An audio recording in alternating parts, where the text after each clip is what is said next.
Grand classique de la pâtisserie française, le flan pâtissier est un incontournable. Je vous livre toutes mes astuces pour le réussir à coup sûr. Pour la pâte brisée, on met 200 g de farine dans un cul de poule auquel on ajoute 5 g de sel. On mélange bien le tout. On continue avec l'ajout de 100 g de beurre mou, donc c'est du beurre que j'ai sorti du réfrigérateur 1 heure avant pour lui laisser le temps de bien ramollir. Je malaxe du bout des doigts jusqu'à obtention d'un mélange sableux. Ensuite, j'ajoute 50 ml d'eau et je continue à bien mélanger jusqu'à obtention d'une boule de pâte. Je la dépose sur le plan de travail. Je l'écrase ensuite 4 à 5 fois sur le plan de travail sans trop la travailler. Ça risquerait d'activer le gluten et elle sera difficile à étaler. On va ensuite l'enrouler dans du film alimentaire et la laisser reposer minimum 1 heure au réfrigérateur.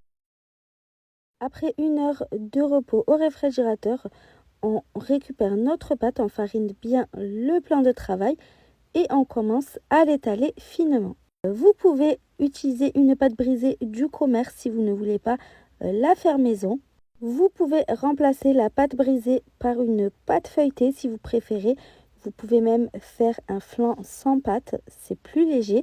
Après avoir bien étalé ma pâte, je l'enroule autour de mon rouleau délicatement et je la déroule sur un cercle pâtissier de 20 cm de diamètre. Le cercle, je l'ai déposé sur une plaque de cuisson recouverte de papier sulfurisé. On va ensuite bien rabattre la pâte à l'intérieur du cercle de façon à en tapisser les parois.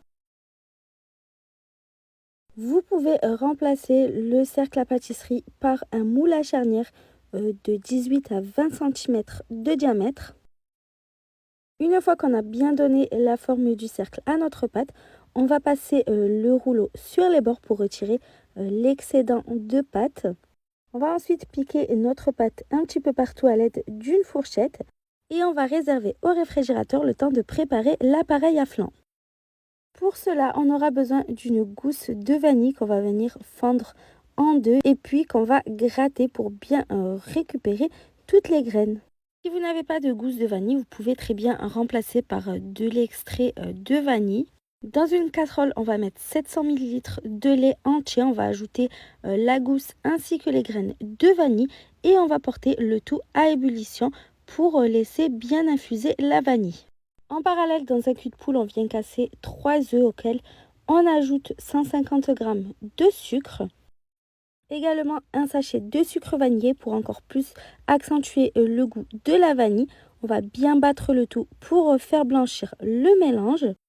On continue ensuite avec l'ajout de 100 g de maïzena et on mélange bien en partant du centre vers les bords pour qu'il n'y ait pas de grumeaux. On termine enfin en ajoutant 350 ml de crème liquide entière et on mélange bien le tout.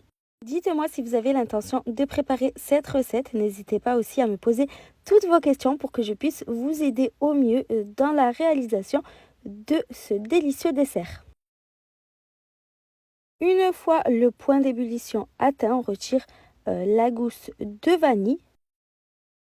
On va ensuite verser le lait vanillé tout doucement sur l'autre préparation en mélangeant bien au fouet en même temps.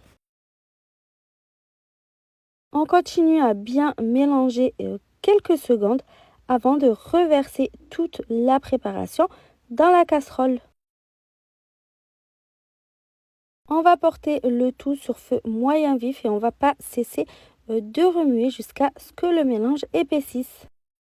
On mélange bien énergiquement pour ne pas avoir de grumeaux dans notre crème. Et une fois qu'elle est prête, qu'elle a bien épaissi, on la retire du feu et on la verse immédiatement sur notre pâte. On étale ensuite uniformément l'appareil à flan et on n'a plus qu'à enfourner notre flan pâtissier dans le four préchauffé à 180 degrés pendant 50 minutes. À la sortie du four, il doit être encore bien tremblotant, c'est tout à fait normal. On va ensuite le badigeonner de confiture d'abricot qu'on a au préalable un petit peu réchauffé. Et on va par la suite réserver notre flan minimum 4 heures au réfrigérateur avant de pouvoir le déguster. J'espère vraiment que la recette vous a plu. À bientôt!